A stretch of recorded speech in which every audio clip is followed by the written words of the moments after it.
Bonsoir fidèles téléspectateurs de EDTV.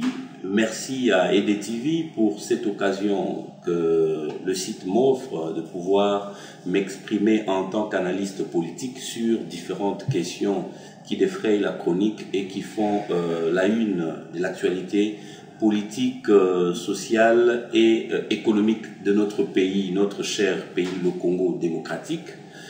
Je réponds à cette invitation surtout parce que l'actualité oblige que nous, en tant qu'opposants, en tant que résistants, en tant que combattants, en tant que cadres de cette lutte, nous puissions ne serait-ce que dire un mot sur tout ce qui se passe dans notre pays.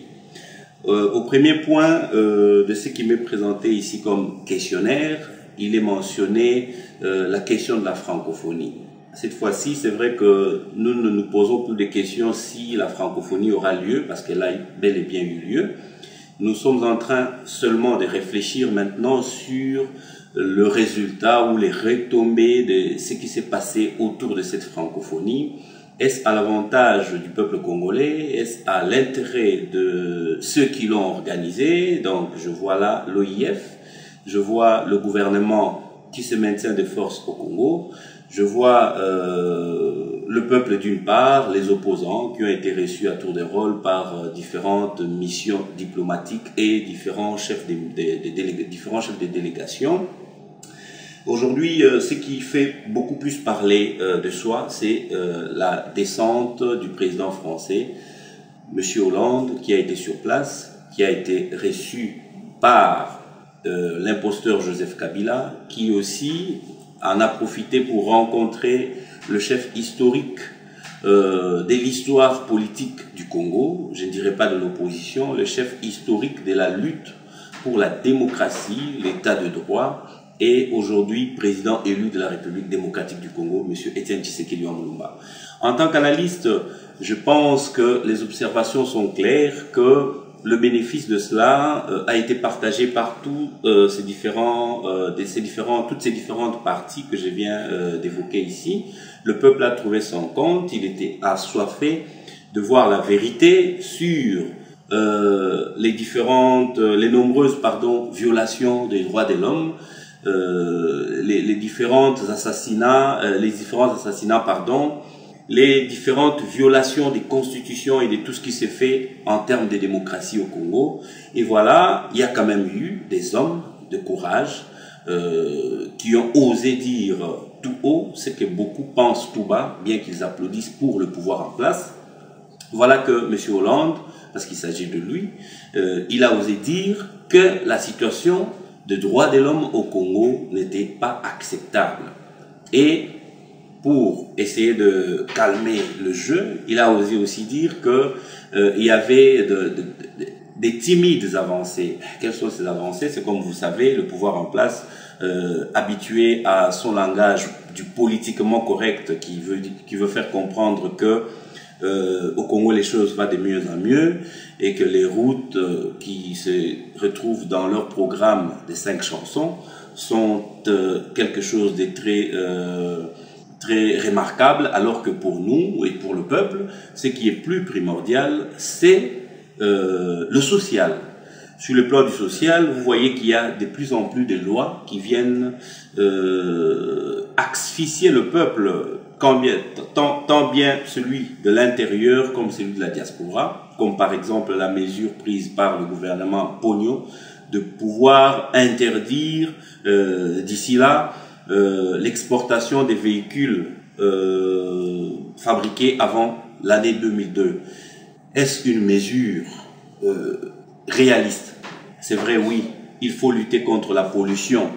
Mais EDTV, je crois que lutter contre la pollution, c'est bien mais il faudrait d'abord voir tous ces véhicules que la diaspora, parce que c'est de la diaspora, c'est à la diaspora qu'on s'attaque directement, ces véhicules envoyés par la diaspora sur place au pays, quand bien même ce sont des véhicules qui produiraient un peu de sous à leurs expéditeurs, je crois que ces véhicules contribuent d'abord pour desservir le secteur des transports qui, en réalité, n'est pas couvert par l'État. Vous savez très bien que l'État est démissionnaire dans ce secteur-là. Il n'y a aucun bus, l'État n'a même pas de moto, l'État n'a ni brouette, même pour aider les gens à transporter leurs marchandises. Donc l'État, de ce côté-là, est faillible. Et aujourd'hui, la diaspora va être bloquée parce que je ne vois pas un Congolais de l'étranger qui va prendre, qui va acheter, un véhicule coûtant un peu plus cher, parce que ces véhicules, d'après 2002, sont quand même des neufs véhicules. Je ne vois pas comment est-ce que quelqu'un va casquer beaucoup d'argent pour, par après, payer le transport au départ d'ici et arriver à Kinshasa, payer ces sommes exorbitantes qui vont soit à la douane et à tous ces services qui s'en suivent. Et je pense que c'est un cordon qui vient d'être coupé, et je crois que les surdoués qu'on retrouve dans le gouvernement Matata doivent remettre les pieds sur terre, parce qu'ils ne vivent pas sur la planète Mars.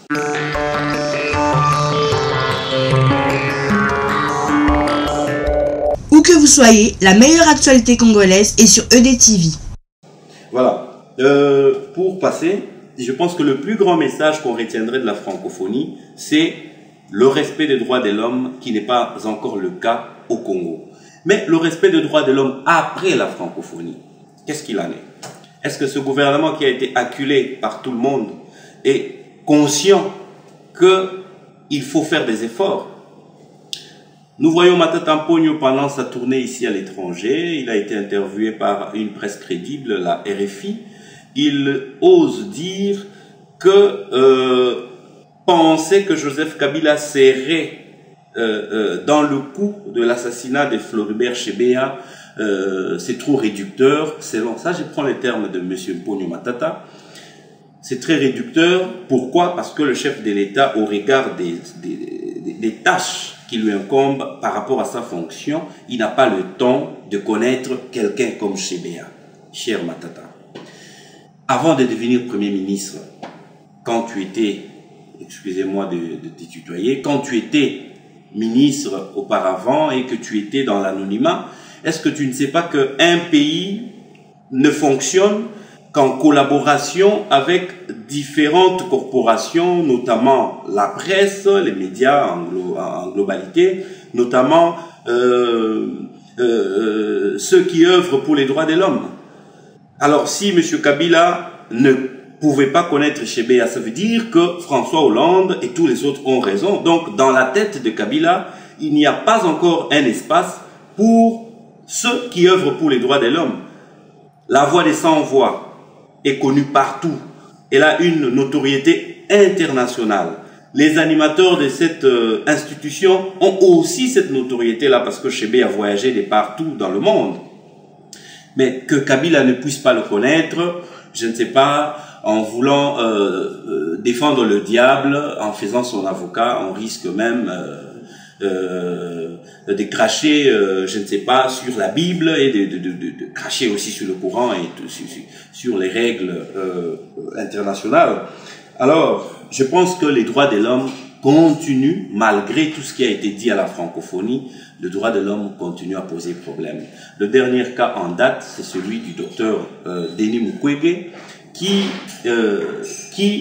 en tant que médecin, essaie de se battre tant soit peu à réparer les blessures des femmes violées, des femmes victimes des violences sexuelles.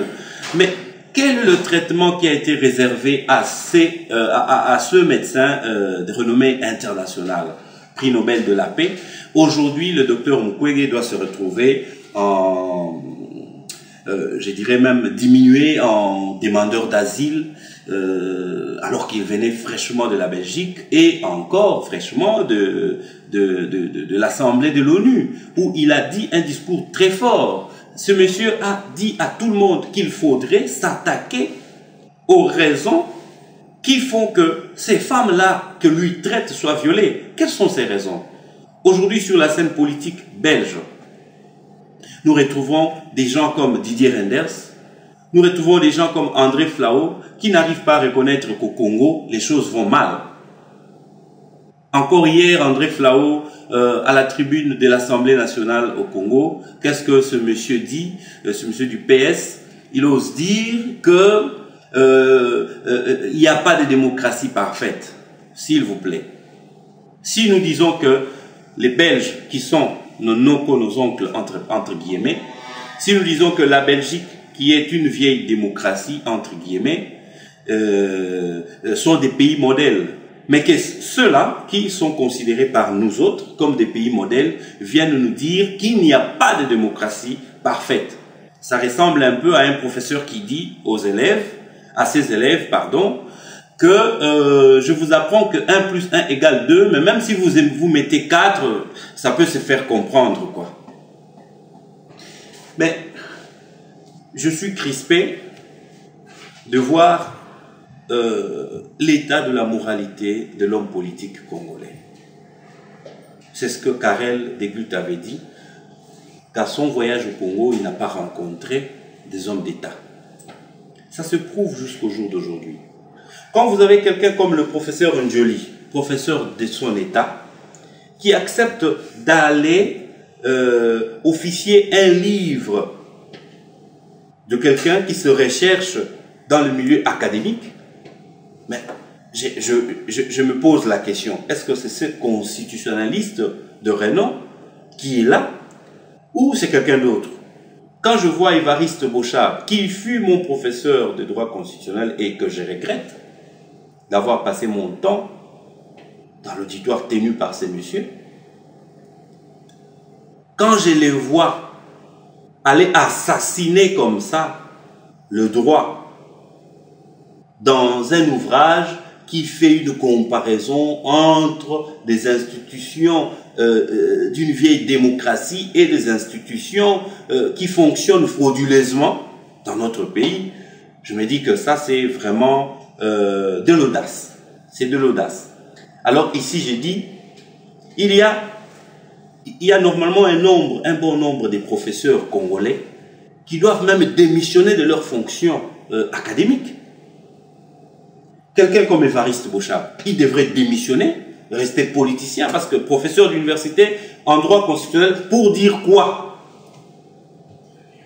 Si dans le droit constitutionnel, c'est comme un médecin qui est en même temps professeur, il ne sait pas faire une opération sans tuer quelqu'un, et il va enseigner aux gens, aux étudiants, comment on peut opérer les gens.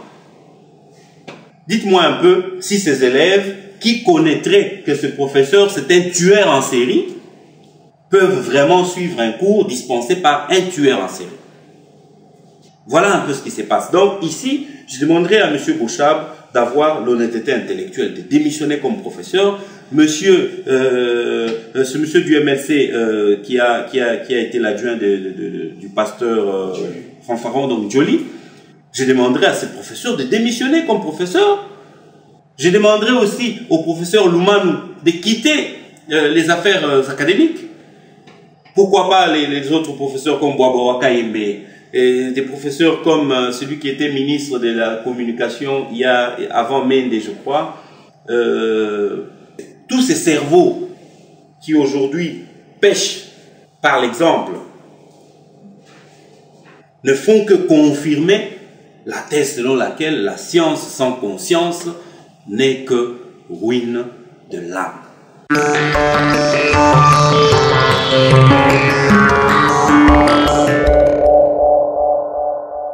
En Afrique comme partout ailleurs, EDTV, c'est le rendez-vous des internautes. Réfléchissons un peu. Qui trompe qui? Et d'ailleurs, moi j'ai le regret de dire à l'opinion que j'ai toujours regretté que le Congo fonctionne en modèle, en copieur du modèle belge. Parce que même la Constitution, même les lois des Belges, nous les copions avec les yeux fermés. Et voilà, ça nous pose problème. Il y a en Belgique deux peuples qui ne s'entendent pas, les Wallons et les Flamands. Il y a en Belgique deux gouvernements qui se retrouve dans un gouvernement central où il y a du tohu que vous n'arrivez pas à justifier. Et aujourd'hui, le Congo se retrouve aussi dans ce genre de choses où vous avez un parlement où on dit qu'il y a l'opposition, mais une opposition qui ne sait rien dire. Les institutions, selon eux, vont bien, mais après un moment, juste après les élections, le président convoque tout le monde pour se retrouver en réflexion. Mais les élections sont faites pourquoi?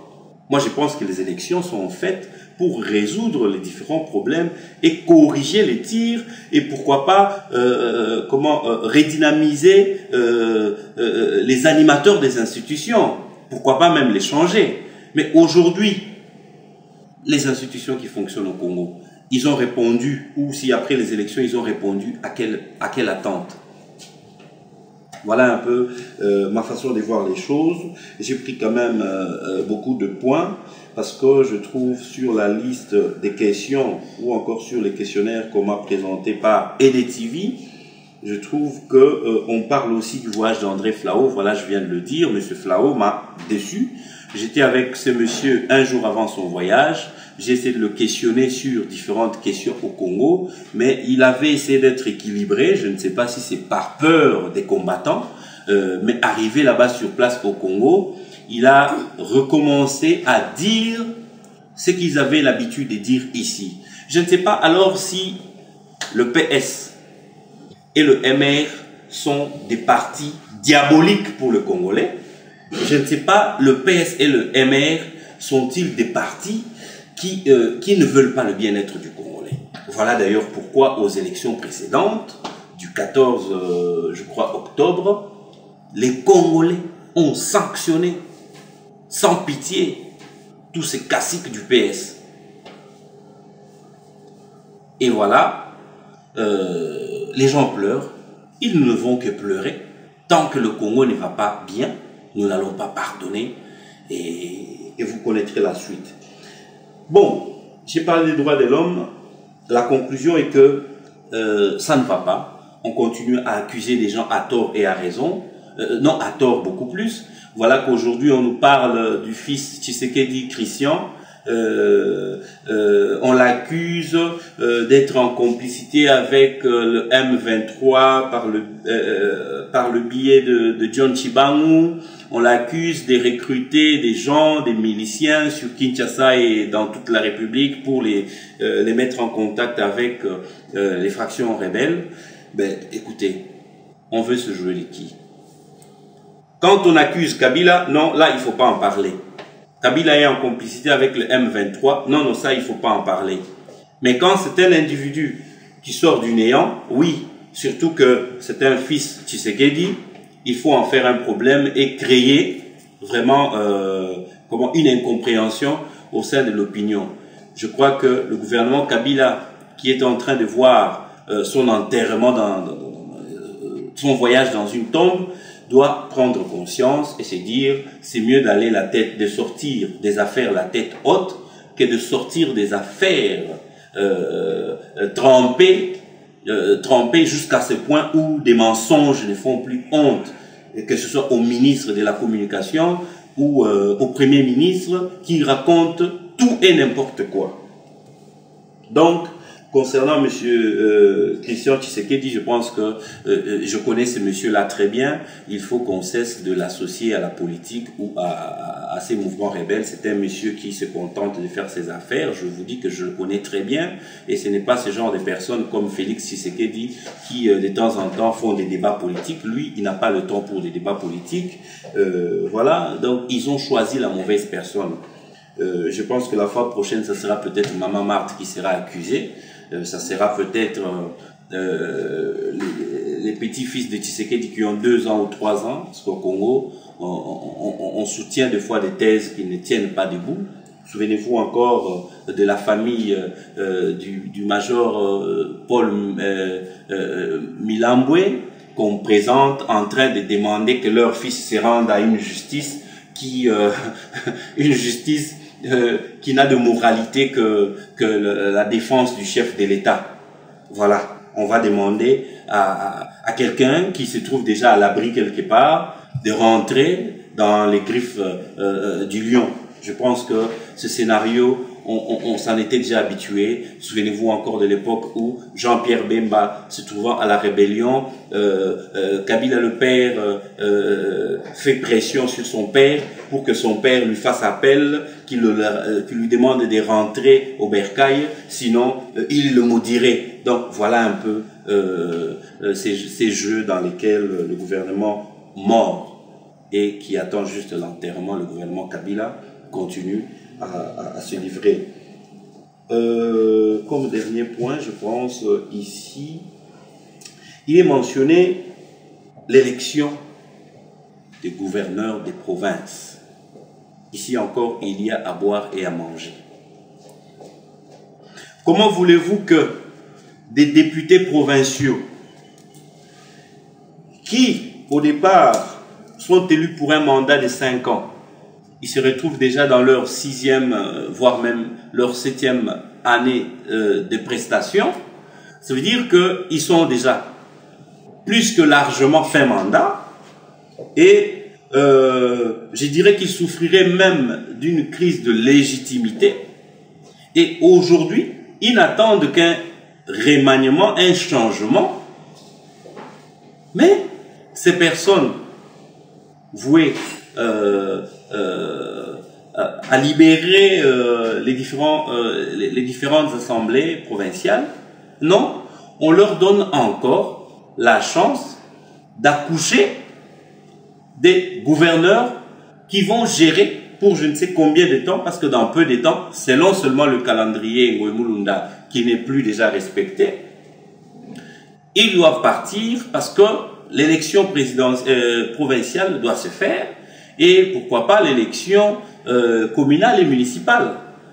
Mais malheureusement, on doit dépenser de l'argent pour la campagne, de l'argent de la CENI, de l'État, du contribuable congolais, pour organiser une élection qui n'a pas sa place. Je me demande, on est dans quelle république?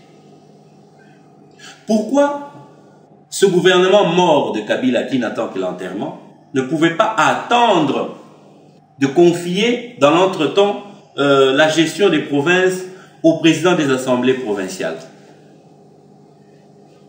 Pourquoi pas? Ça aurait été peut-être le président des assemblées provinciales qui expédierait des affaires courantes en attendant une élection définitive. Alors ici, je regrette. Mais l'autre côté qui nécessite d'être épinglé, c'est les résultats qui en sortent, qui sortent de ces fameuses élections.